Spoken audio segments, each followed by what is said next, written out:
ముందుగా వేదిక టీవీ ప్రేక్షకులకు స్వాగతం. వేదిక టీవీ చేపడుతున్న సర్వే ఏదైతే ఉందో ఇది కేవలం ప్రజల అభిప్రాయాలు మాత్రమే. వేదిక టీవీ అభిప్రాయం కాదు. నిజాన్ని నిర్భయంగా ప్రజలతో మాట్లాడి చర్చించడానికి వేదిక టీవీ ఎల్లప్పుడూ కృషి చేస్తుంది. ఇందులో భాగంగా ఈరోజు నల్గొండ జిల్లాకు రావడం జరిగింది. మరి నల్గొండలో ఉన్నటువంటి ఆర్టీసీ బస్టాండ్కి చాలా గ్రామాల నుంచి ప్రజలు ఇక్కడికి రాకపోకలు సాగిస్తుంటారు. మరి ఇక్కడికి వచ్చే ప్రజల్ని రేవంత్ రెడ్డి గారి పాలన విధి విధానాల గురించి, మరి అలాగే ఇప్పుడు రేవంత్ రెడ్డి గారు ప్రవేశపెట్టిన ఈ 6 గ్యారెంటీలు కానీ, సంక్షేమ పథకాలు కానీ ప్రజలకు ఏ విధంగా లబ్ధి చేకూరుతున్న అనే విషయాల గురించి, మరి గతంలో కేసీఆర్ గారి పాలన ఏ విధంగా జరిగింది అనే విషయాలని ఇక్కడికి వచ్చే ప్రజలతో మాట్లాడి వాళ్ళ యొక్క అభిప్రాయం తెలుసుకునే ప్రయత్నం చేద్దాం. నమస్తే అమ్మ. నమస్తే, చెప్పండి. మీ పేరమ్మా? రత్నకుమారి. ఏం చేస్తారమ్మా? నేను ఏనమ్మండి. గ్రామం, మండలం?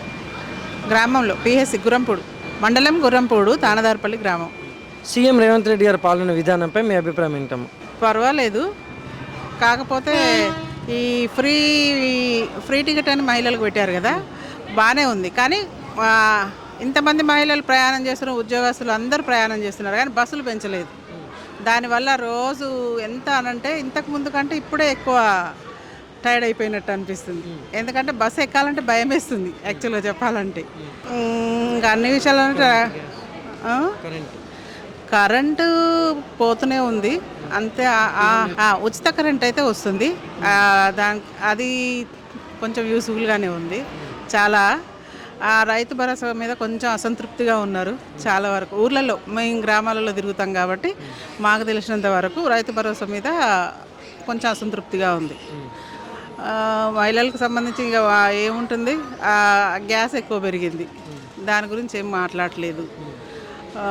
మాకు అసలు కాంట్రాక్ట్ ఎంప్లాయీస్ని అసలు పట్టించుకోవట్లేదు, ఆశాలను అసలు పట్టించుకోవట్లేదు. మా గురించి ఆలోచించి ఇప్పుడు ఒక నిర్ణయం తీసుకొని మేము 17-20 సంవత్సరాల నుంచి చేస్తున్నాం ఏఎన్ఎంలుగా.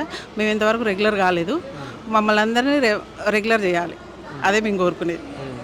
కాంగ్రెస్ గవర్నమెంట్ వస్తే ఖచ్చితంగా అవుతుందనే ఉద్దేశంతో మేము అందరం ఎంప్లాయీస్ అందరం కూడా మేము కాంగ్రెస్కి ఓటేసినాం. కానీ ఇప్పుడు కాంగ్రెస్ గవర్నమెంట్ వచ్చి కూడా ఇప్పుడు సంవత్సరం దాటిపోయింది, కానీ ఇప్పటివరకు ఏం ఇంప్రూవ్మెంట్ అంటూ లేదు మా విషయంలో.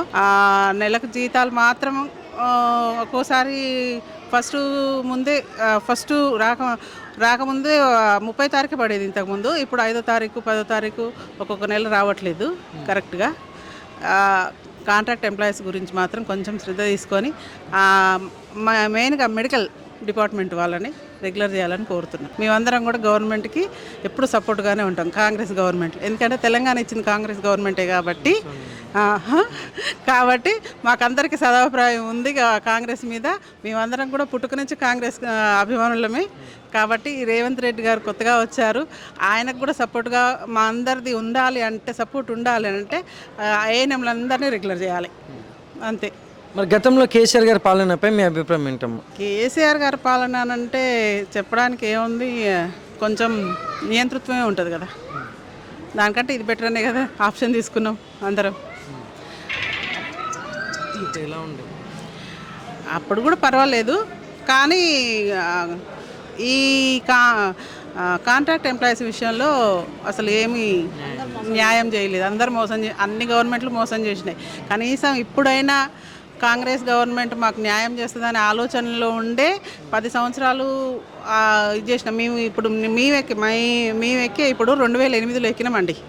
ఇప్పటిదాకా కాంట్రాక్ట్ కిందనే ఉన్నాం. మాట ఇచ్చారు కాంగ్రెస్ గవర్నమెంట్ వస్తే ఖచ్చితంగా రెగ్యులర్ చేస్తామని, కానీ ఇప్పటిదాకా కూడా ఏం చేస్తలేరు. వాళ్ళు చేస్తారనే ఆశతోనే ఉన్నాము.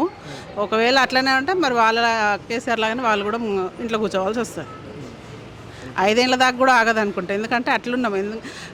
ఇన్ని ఏళ్ళ సంది పాటలు పడుకుంటూ వస్తున్నాము. ఇప్పటికైనా ఏమన్నా ఉపయోగం ఉంటుంది గవర్నమెంట్తోనని ఆలోచిస్తున్నాము. ఒకవేళ చేయకపోతే ఈసారి కేసీఆర్ లాగానే వాళ్ళు కూడా ఇంట్లోకి వస్తారు. 10 ఏళ్ళు పాలించినా కానీ మా విషయంలో న్యాయం జరగలేదు. మరి వీళ్ళు కూడా ఏమైనా చేస్తారా చేయరా అనేది మాత్రం ఆందోళనలు ధర్నాలు చేస్తూనే ఉన్నాం. కానీ ఇప్పటిదాకానైతే ఏం గవర్నమెంటు స్పందించలేదు, ఇక నుంచైనా స్పందించాలని కోరుకుంటున్నాను. ఇప్పుడు సన్నబియ్యం ఇస్తా అంటున్నారు కదా మేడం ఉగాది నుంచి, దానిపై మీ అభిప్రాయం ఏంటి మేడం? ఇచ్చినప్పుడు చూద్దాం, ఇవ్వలేదు కదా ఇప్పటిదాకా. అయితే ఆయన కూడా ఇస్తా అన్నాడు, ఏమి ఇవ్వలే. ఏదో 1 నెల 2 నెలలు ఇస్తారు, చెప్తారు, స్టేట్మెంట్ల వరకే పరిమితం అయితే ఏ గవర్నమెంట్ అయినా చేసేది ఏం లేదు, జనాలకు న్యాయం చేసేది ఏముండదు. ఇస్తారు, చెప్తారు, 1 నెల 2 నెలలు చేస్తారు, ఇస్తే మంచిదే కదా. అందరు కంటిన్యూ చేస్తే బాగుంటుంది అంట. కంటిన్యూషన్ చేస్తే బాగుంటుంది. అందరూ తలుచుకుంటారు కదా, ఎందుకంటే అన్నం ప్రతి ఒక్కరికి తిండి కోసమే కదా బాధపడేది, బతకడానికి.